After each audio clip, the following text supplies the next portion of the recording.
Le mois béni du Ramadan, qui symbolise la descente du Saint-Coran sur terre, est un moment privilégié pour la communauté musulmane pour la vulgarisation à grande échelle de son contenu à travers la traduction ou tafsir dans les mosquées ou à travers des conférences religieuses souvent organisées par les femmes. Surtout pour attirer l'attention du monde entier, du rôle de la femme. Parce que la femme, c'est la source de vie, la femme, c'est le monde entier.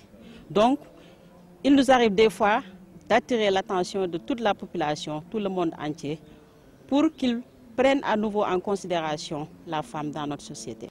L'importance de la femme dans la société n'est plus à démontrer selon le conférencier, car sa complémentarité avec l'homme recommandé par le Tout-Puissant est indispensable pour la procréation, la gestion au quotidien du ménage, l'éducation des enfants, entre autres.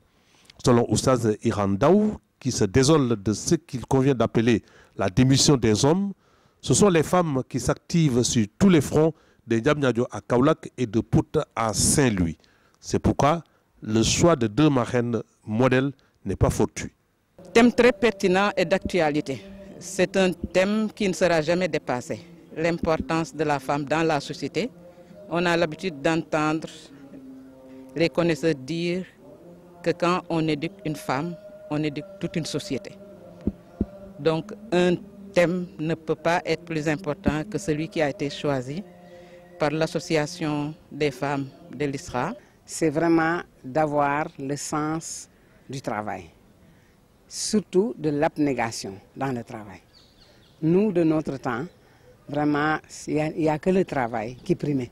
On ne pensait pas aux privilèges, on ne pensait pas à l'argent, on ne pensait pas. C'est pour cela d'ailleurs qu'on a fait toute notre carrière à l'ISRA, parce qu'à l'ISRA, vraiment, personne ne peut travailler à l'ISRA jusqu'à sa retraite et être riche.